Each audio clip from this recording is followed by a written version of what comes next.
Hello, welcome back to Week Movie Bros, where I just recorded a whole video for Week Movie Bros on my other channel. I'm so sorry. And today we're going to be talking about Unhinged. I saw this on Tuesday, August 25th. Came out on Friday, like the 21st or something like that. Oh, that sounds right. Yep, 21st. And this is the first actual movie back into cinemas, the first new movie. And so I was like, oh, we got to come on here and review it. Unhinged follows Russell Crowe and Karen Potosi as a man who's having a pretty bad day and has really strong road rage, stops a woman, or a woman honks at him, and he comes over, pulls up next to her, and he asks her to apologize, and he apologizes.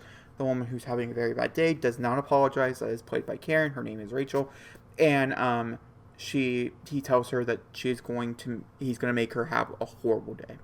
She's going to experience the type of day that he is. There's other things going on here, but some things I just want to put up note.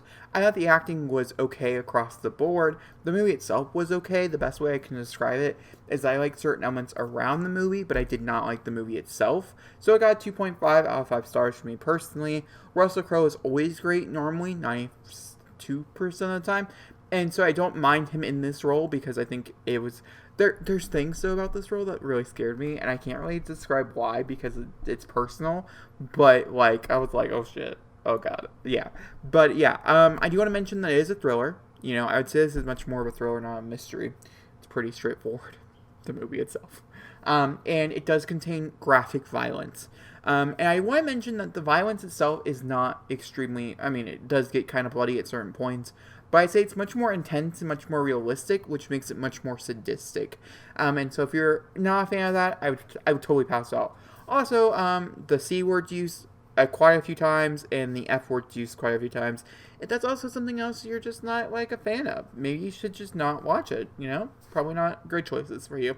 There are some very intense scenes, and it's definitely a rated R film for those reasons. And overall, I think those scenes were handled the best. The problems were the characters themselves. Russell Crowe's character really has no reasoning behind this. His whole entire emotions is set around this one day, and I'd really love a prologue to get us to know him, and yet the prologue is mostly set on this opening credit sequence without giving any spoilers.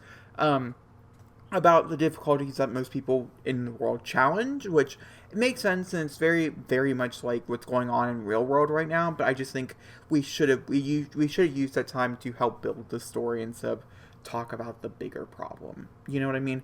Also, Carol Pistorius, I'm so sorry for pronouncing that horribly wrong.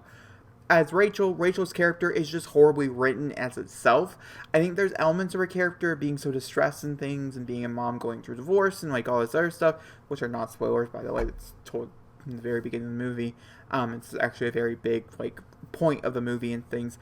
I think personally, is both a help and a problem, because it's a problem because I don't think her character is really well written for those reasons, and I don't think she helped bring the character to really, I don't know.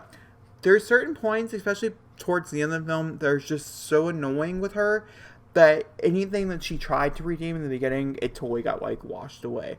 But I wouldn't say she's a horrible actress though. I don't think it's necessarily her fault. Like I said, I think this is the script's fault, which is by Carl Ellsworth, which I don't know what else he has done. Red Eye was great. Red Dawn was pretty good. Red Dawn. Disturbia was pretty good. Last Off on the Left, I think, is pretty good as well. I'd say Red Eye is probably the best one out of that list, though. And then our director here, Derek Borte, has not really done anything of note either. The Joneses is the highest one. He's directed a few movies, but I don't remember liking The Joneses when I saw it quite a few years back. Either way, the directing though does make it seem like a cinema quality film, whereas most cinema quality films nowadays feels like it could be on streaming. This does feel like you should go see it in theaters. Not that you should. It just feels like it. The camera and cinematography were just really well done, really real crisp. Everything in it, you know, it didn't seem like, oh my god, I'm just need to watch this on my couch. It's pretty cool to see in theaters.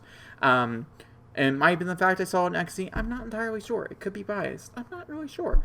But yeah, I guess that's my opinion here. Gabriel Bateman, who does play the son of Kyle, I thought he did a pretty great job, especially because I didn't like him as Andy in Child's Play, which came out last year. And then Jimmy Simpsons does make a cameo here or there for a very shocking moment which was nice and surprising. I enjoyed it.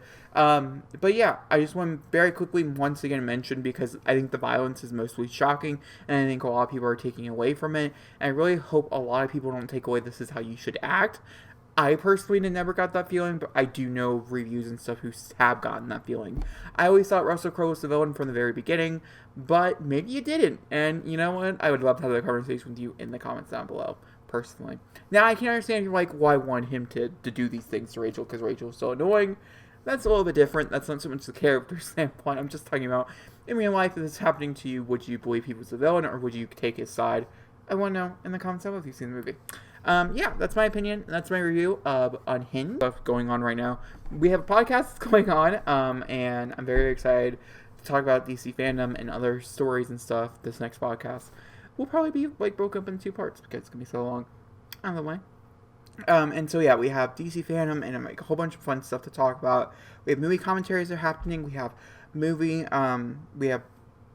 commentaries. My brother does like animation commentaries, which is pretty cool.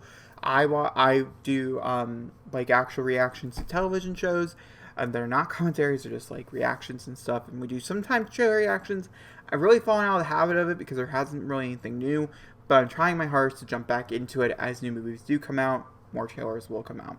All right, thank you for watching. I'll see you guys all next time for another beautiful video. Check out both mine and my various channel, which are going to be linked down below. And if you want to go see Unhinged, it's near. You have a theater open. I'm pretty sure it's there. And it's up to you. Just know that Rotten Tomatoes gave it a 47%, and but audience score was a whopping 77%. And I'll see you all next week for another review. Thank you for watching, and goodbye.